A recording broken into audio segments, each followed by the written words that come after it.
نحمدہ ونصلی ونسلم علی رسولہ الکریم اما بعد فاعوذ باللہ من الشیطان الرجیم بسم اللہ الرحمن الرحیم۔ معزز سامعین و ناظرین، ہمارا ایک تسلسل کے ساتھ یہ پروگرام خالصتاً حضرت سیدنا عبداللہ بن ابی قحافہ ابو بکر الصدیق العتیق رضی اللہ تعالی عنہ کی ذات گرامی کے حوالے میں ان کے متعلق چل رہا ہے۔ امید ہے کہ آپ تمام دوست احباب اس چینل کو باقاعدگی سے دیکھتے ہوں گے، سنتے ہوں گے اور شیئر کرتے ہوں گے۔ یہ سیدنا صدیق اکبر جو نبی پاک صلی اللہ تعالی علیہ وسلم کے یار غار ہیں، نبی پاک صلی اللہ تعالی علیہ وسلم کے وفا شعار اور وفادار صحابی ہیں اور عاشق صادق ہیں۔ چراغ مصطفی کا یہ وہ پروانہ ہے کہ جس پر خود نبی پاک صلی اللہ تعالی علیہ وسلم کی ذات گرامی کو ناز تھا۔ ان کے حوالے سے یہ پروگرام ہے اور تمام دوست احباب اس سے باقاعدہ دیکھیں، سنیں اور آگے دوستوں تک پہنچائیں۔ یہ ان کی محبتوں اور ان کی عقیدتوں کا تقاضا ہے۔ حضرت سیدنا عمر فاروق رضی اللہ تعالی عنہ کے ہاں ان کے دور خلافت میں سیدنا صدیق اکبر رضی اللہ تعالی عنہ کا ذکر کیا گیا، فبکا، تو حضرت عمر رو پڑے اور فرمایا، وددت ان عملی کلہ مثل عملہ یوما واحدا من ایامہ ولیلۃ واحدۃ من لیالیہ۔ میں تو اس بات کو پسند کرتا ہوں کہ میرے تمام تر اعمال اور زندگی بھر کی تمام تر نیکیاں، میرے دنوں کے تمام اعمال اور تمام نیکیاں ان کے دنوں میں سے ایک دن کی مثل ہو جاتے، اور میری راتوں کی ساری نیکیاں جو قیام پر، قعود پر، رکوع پر، سجود پر مشتمل ہیں، یہ ساری کی ساری نیکیاں ان کی ایک رات کی مثل ہو جاتی۔ یعنی عمر فاروق رضی اللہ تعالیٰ عنہ اپنی زندگی کے تمام تر لیل و نہار کے اعمال سیدنا صدیق اکبر رضی اللہ تعالی عنہ کی نیکی، ایک نیکی کے برابر دیکھنا چاہتے ہیں۔ آپ اس سے اندازہ لگائیں، عمر بن خطاب رضی اللہ تعالیٰ عنہ جن کی رائے کی موافقت وحی الہی کرتی ہو، آسمانوں سے اس کی رائے کی تصویب کے لیے، تائید کے لیے وحی الہی اترتی ہو، ان کی اپنی خواہش یہ ہے کہ میرے دنوں میں سے تمام دنوں کی نیکیاں سیدنا صدیق اکبر رضی اللہ تعالیٰ عنہ کے دنوں میں سے ایک دن کی مثل ہو جائیں۔ کاش ایسا ہوتا، اور میری زندگی بھر کے معمولات اور عبادات ان کی راتوں میں سے ایک رات کی مانند ہو جاتی۔ اور پھر آگے تفصیل بیان کی کہ کون سی رات کی نیکی حضرت عمر فاروق رضی اللہ تعالیٰ عنہ کے پیش نظر تھی، اور سیدنا صدیق اکبر کے دن کی کون سی نیکی ہے جس کی وجہ سے حضرت عمر کے دل کے اندر یہ تمنا اور یہ خواہش انگڑائی لیتی ہے کہ کاش میرے دنوں کی نیکیاں ان کے ایک دن کی مثل ہو جائیں۔ فرمایا، لما سار مع رسول اللہ صلی اللہ تعالی علیہ وسلم الی الغار فلما انتہیا الیہ، جب وہ ہجرت کے لیے مکہ چھوڑ کر مدینے جانے لگے، نبی پاک صلی اللہ تعالی علیہ وسلم کی رفاقت اختیار کی سیدنا صدیق اکبر نے۔ فرمایا، جب غار ثور کے دھانے پر پہنچے تو سیدنا صدیق اکبر رضی اللہ تعالیٰ عنہ نے عرض کی، واللہ یا رسول اللہ لا تدخلہ حتی ادخل قبلک، اللہ کی قسم یا رسول اللہ، آپ تب تک اس غار کے اندر داخل نہیں ہوں گے جب تک کہ میں پہلے داخل نہ ہو جاؤں۔ اس کے اندر حکمت کیا تھی اور وجہ کیا تھی؟ حضور کے داخل ہونے سے پہلے ابو بکر داخل کیوں ہونا چاہتے ہیں؟ حضرت عمر فرماتے ہیں اس لیے کہ سیدنا صدیق اکبر نے کہا، فَإِنْ كَانَ فِيهِ شَيْءٌ أَصَابَنِي دُونَكَ یا رسول اللہ یہ غار پرانا نظر آتا ہے، اس کے اندر اگر کوئی نقصان دینے والی چیز ہے، تکلیف پہنچانے والی چیز ہے، اذیت دینے والی چیز ہے، کوئی سانپ ہو سکتا ہے، بچھو ہو سکتا ہے، حشرات الارض میں سے کوئی چیز ہو سکتی ہے، فَإِنْ كَانَ فِيهِ شَيْءٌ أَصَابَنِي دُونَكَ، یا رسول اللہ وہ اگر تکلیف پہنچائے تو پھر مجھے پہنچائے، میرے آقا کو تو نہ پہنچائے۔ ہائے ہائے، کمال ایثار ہے سیدنا صدیق اکبر کا کہ یا رسول اللہ میرے ہوتے ہوئے غار کا کوئی بچھو، کوئی سانپ اور کوئی کیڑا، کوئی مکوڑا آپ کی ذات کو تکلیف پہنچائے تو اس جان نثار کا پھر کیا فائدہ؟ میں چاہتا ہوں پہلے میں داخل ہو جاؤں، جس چیز کو نقصان پہنچانا ہے، خواہ سانپ کو ڈنگ مارنا ہو تو مجھے مارے، بچھو کو کاٹنا ہو تو مجھے کاٹے، میرے آقا کو تو تکلیف نہ دے۔ فداخل فکاسخہ، غار کے اندر اترتے ہیں اور غار کو صاف کرنا شروع کر دیا۔ ووجد فی جانبہ ثقبا فشق ازارہ وسدھا بہ، یہاں تک کہ غار کے اندر مختلف قسم کے سوراخ پائے آپ نے اور بند کرنے کے لیے کوئی چیز نہیں ملتی۔ دوستو، اور یہ حیرت میں ڈال دینے والا مقام ہے کہ آپ نے اپنے تہ بند کا ایک حصہ کاٹ دیا اور کچھ حصہ چادر کا پھاڑ کر ان کے ٹکڑے کر کے چھوٹے چھوٹے ان غار کے سوراخوں کے اندر ڈالنے لگے اور ان سوراخوں کو بند کرنے لگے۔ فما باقی منہا اسنان، فباقی منہا اسنان، سارے غار کے سوراخوں کو آپ نے بند کر دیا، اپنی چادر کا ایک پلو پھاڑ کر۔ فباقی منہا اسنان، تو 2 سوراخ ایسے تھے جو باقی رہ گئے اور کپڑا ختم ہو گیا۔ یہ چراغ مصطفی کا پروانہ کیا کرتا ہے؟ فَأَلْقَمَهُمَا رِجْلَيْهِ، تو اپنے دونوں پاؤں ان 2 سوراخوں کے اوپر رکھ دیے، ایڑیوں کو دبا کر بیٹھ گئے ان سوراخوں پر، اور حدیث پاک میں آتا ہے کہ فَأَلْقَمَهُمَا رِجْلَيْهِ،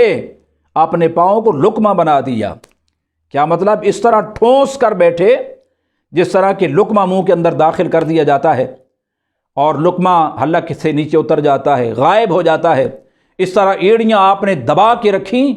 ان 2 سوراخوں پر کہ ایڑیاں اندر تک اتر گئیں، تاکہ ان 2 سوراخوں میں سے کوئی چیز نکلنے والی نکل کر میرے محبوب کو تکلیف نہ پہنچائے۔ پھر کہا نبی پاک صلی اللہ تعالی علیہ وسلم کی ذات سے عرض کیا، ادخل یا رسول اللہ صلی اللہ علیہ وسلم، یا رسول اللہ آپ تشریف لے آئیں۔ فداخل رسول اللہ صلی اللہ تعالی علیہ وسلم ووضع راسہ فی حجرہ فنام، نبی پاک صلی اللہ تعالی علیہ وسلم داخل ہوئے اور اپنا سر انور سیدنا صدیق اکبر کی گود میں رکھا اور پھر سو گئے۔ فلوطغ ابو بکر فی رجلہ،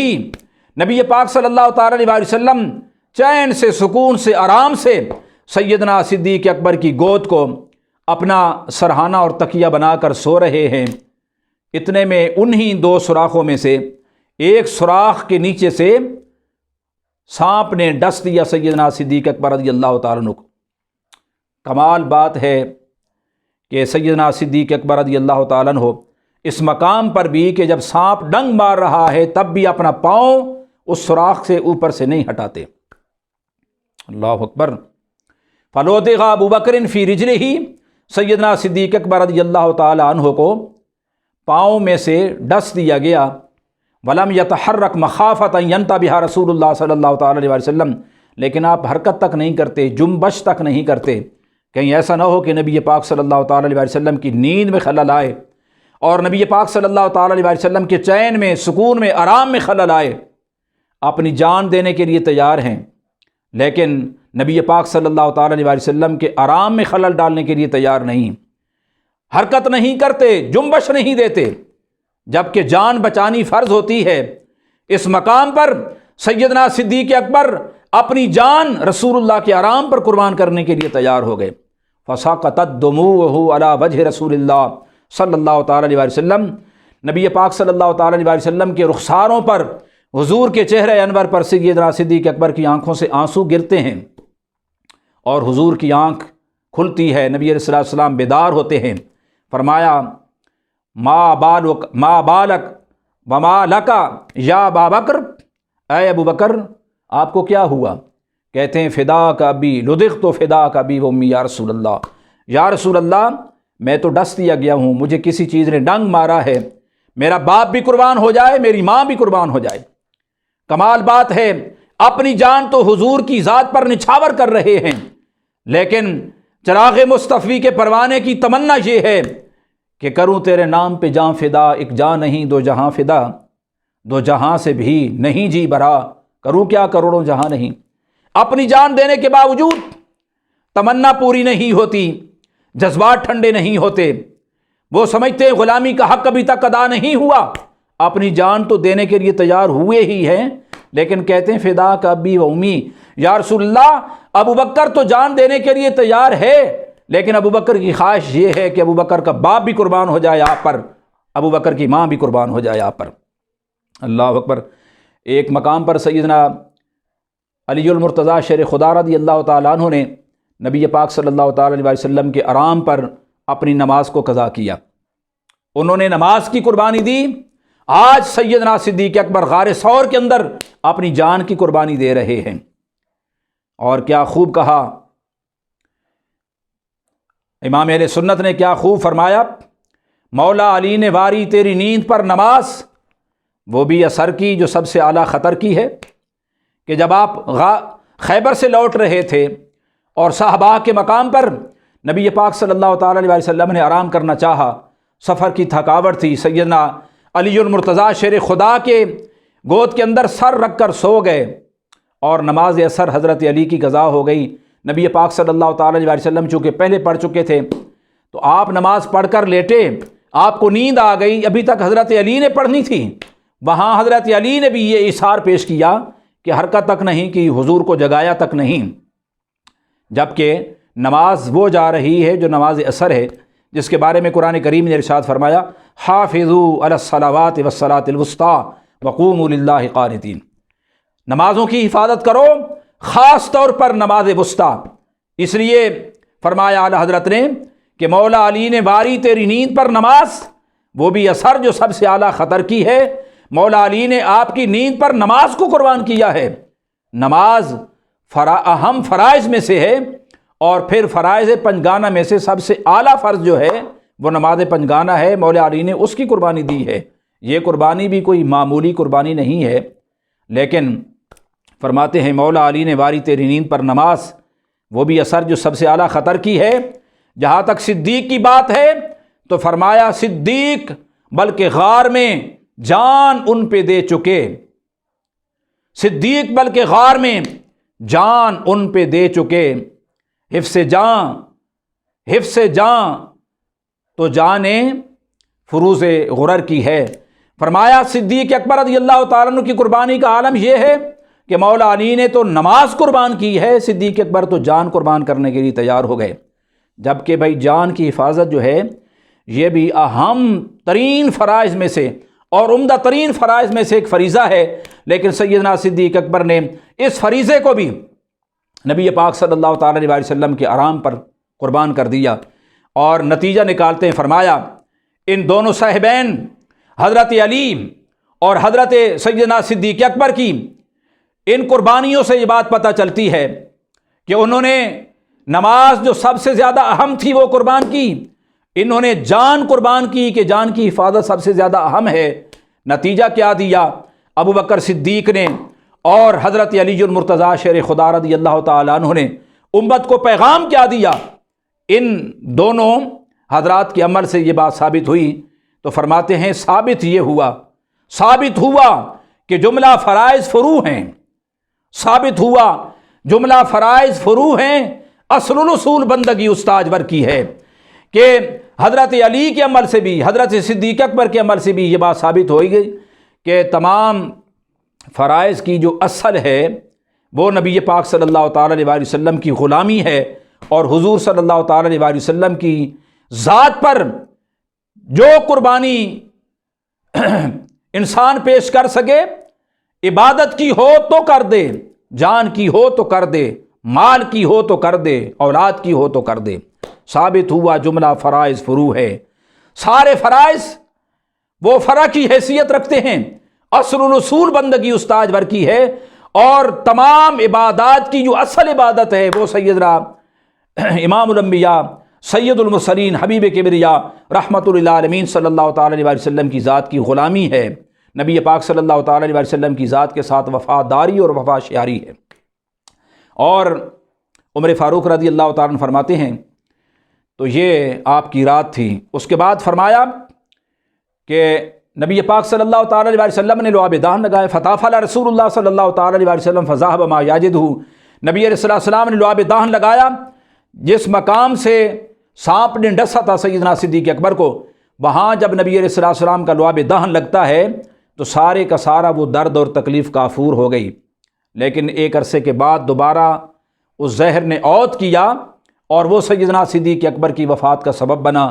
یوں رب ذوالجلال نے آپ کو مقام شہادت کے مرتبے پر بھی فائز فرمایا۔ فرمایا یہ وہ رات ہے کہ جس کی نیکی کی تمنا میں کرتا ہوں۔ عمر فرماتے ہیں، فرمایا واما یومہ، جہاں تک سیدنا صدیق اکبر کے دن کی بات ہے تو فرمایا لما قبض رسول اللہ صلی اللہ تعالیٰ علیہ وسلم، جب نبی علیہ السلام کا وصال ہوا، وارتدت العرب، تو عرب والے لوگ مرتد ہونے لگے، قالوا لا نودی زکاتن، کہنے لگے ہم حضور کی زندگی میں زکوٰۃ دیا کرتے تھے، اب زکوٰۃ نہیں دیں گے، نمازیں پڑھیں گے لیکن زکاتیں نہیں دیں گے۔ سیدنا صدیق اکبر رضی اللہ تعالیٰ عنہ نے فرمایا کہ جس آدمی نے نماز میں اور زکوٰۃ میں فرق کیا میں اس کی گردن اڑا دوں گا۔ فرمایا لو منعونی عقالا لجاہدتہم علیہ، زکوٰۃ تو زکوٰۃ ہے، زکوٰۃ کی مد میں آنے والے جانور کے ساتھ جو رسی آیا کرتی تھی، اگر کوئی شخص اس کو بھی روکے گا تو میں اس کے خلاف جہاد کروں گا۔ یہ شرائع اسلامی جو ہیں اور شریعت اسلامیہ کے جو معمولات ہیں، اعمال ہیں، عبادات ہیں، ارکان ہیں، احکام ہیں، ان کے تحفظ کا یہ جذبہ رکھتے ہیں اپنے سینے کے اندر سیدنا صدیق اکبر رضی اللہ تعالیٰ عنہ۔ حضرت عمر فرماتے ہیں میں نے کہا یا خلیفۃ رسول اللہ طلع فی الناس وارفق بہم، اے رسول اللہ کے خلیفہ تھوڑا سا ہاتھ نرم رکھو